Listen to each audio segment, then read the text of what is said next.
Setelah runtuhnya Majapahit, berbagai kerajaan dan negara vasal di bawahnya menjadi bebas.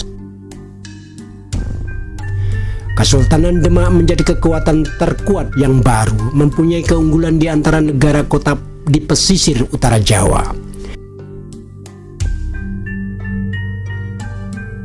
Selain dari kekuasaannya atas negara kota masyarakat Jawa, Kesultanan Demak juga menguasai pelabuhan Jambi dan Palembang di Sumatera bagian timur.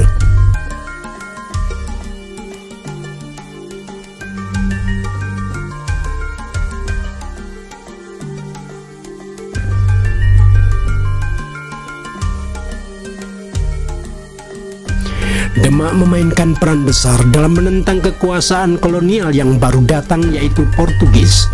Demak 2 kali menyerang Portugis setelah pendudukan Portugis di Malaka.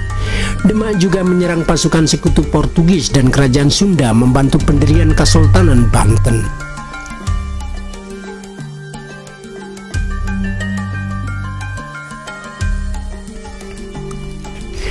Demak digantikan oleh Kerajaan Pajang dan akhirnya Kesultanan Mataram. Pusat kekuasaannya dipindahkan dari pesisir Demak ke Pajang di Blora dan kemudian lebih jauh menuju pedalaman ke Tanah Mataram di Kota Gede, Yogyakarta.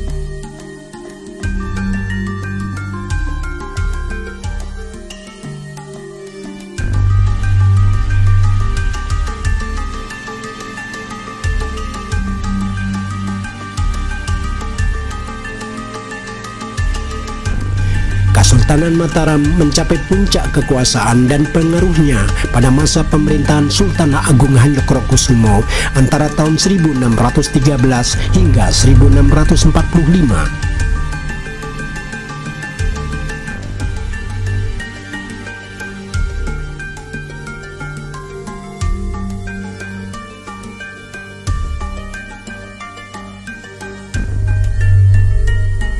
Pada tahun 1619, bangsa Belanda mendirikan kantor pusat perdagangannya di Batavia. Pulau Jawa perlahan jatuh ke tangan Vereniging Oost-Indische Company (VOC) yang akhirnya juga akan mengendalikan sebagian besar Asia Tenggara Maritim.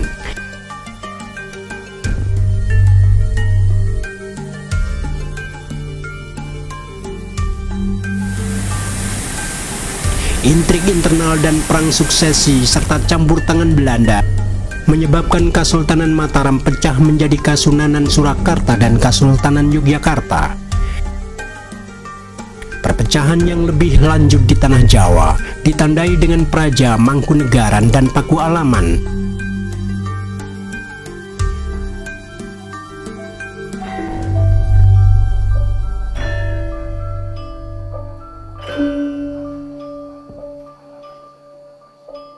Meskipun kekuatan politik yang sebenarnya pada masa itu terletak pada kolonial Belanda, para raja Jawa di keratonnya masih memiliki pengaruh sebagai pusat kekuasaan yang dikehendaknya di tanah Jawa, khususnya di sekitar Surakarta serta Yogyakarta.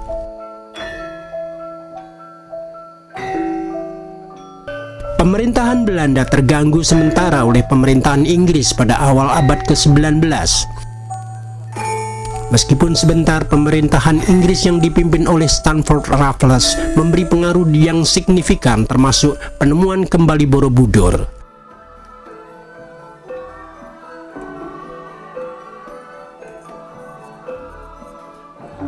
Konflik dengan pemerintahan asing seperti Perang Jawa antara tahun 1825 hingga 1830 di bawah pimpinan Pangeran Diponegoro.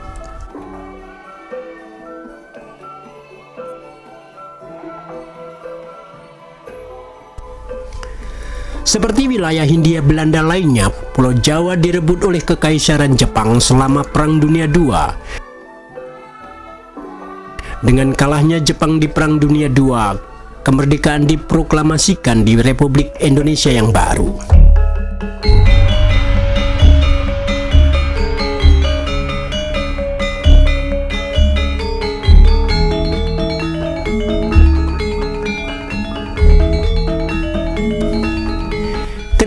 kemerdekaan bangsa Indonesia diproklamasikan pada tanggal 17 Agustus 1945, para penguasa monarki Jawa yang terakhir diwakili oleh Sri Sultan dari Kasultanan Yogyakarta, Sunan dari Kasunanan Surakarta, dan Pangeran Mangkunegoro menyatakan bahwa mereka akan menjadi bagian dari Republik Indonesia.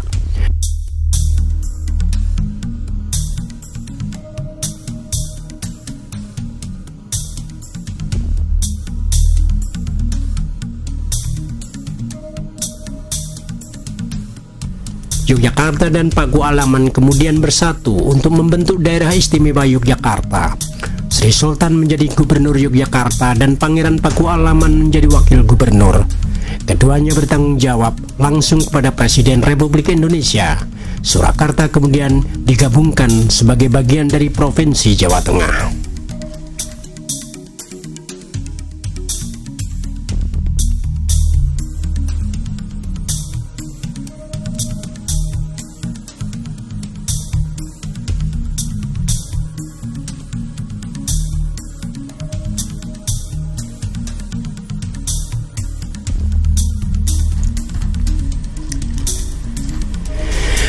Budaya Jawa adalah budaya yang berasal dari Jawa yang dianut oleh masyarakat Jawa khususnya di Jawa Tengah, DIY dan Jawa Timur. Budaya Jawa mengutamakan keseimbangan, keselarasan, dan keserasian dalam kehidupan sehari-hari. Budaya Jawa menjunjung tinggi kesopanan dan kesederhanaan. Budaya Jawa selain terdapat di Jawa Tengah, Daerah Istimewa Yogyakarta, dan Jawa Timur, terdapat juga di daerah perantauan orang Jawa yaitu di Jakarta, Sumatera, dan Suriname. Bahkan budaya Jawa termasuk salah satu budaya di Indonesia yang paling banyak diminati di luar negeri.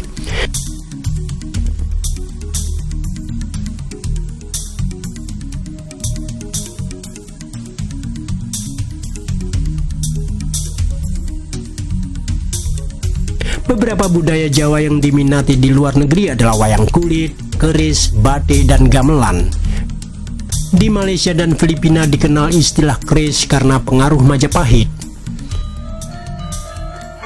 Sastra Jawa Negara Kertagama menjadi satu-satunya karya sastra Indonesia yang diakui UNESCO sebagai memori dunia. Menurut Guru Besar Arkeologi Asia Tenggara Universitas Nasional Singapura, John N. Miksik, jangkauan kekuasaan Majapahit meliputi Sumatera dan Singapura, bahkan Thailand, yang dibuktikan dengan pengaruh kebudayaan, corak bangunan, candi, patung, dan seni.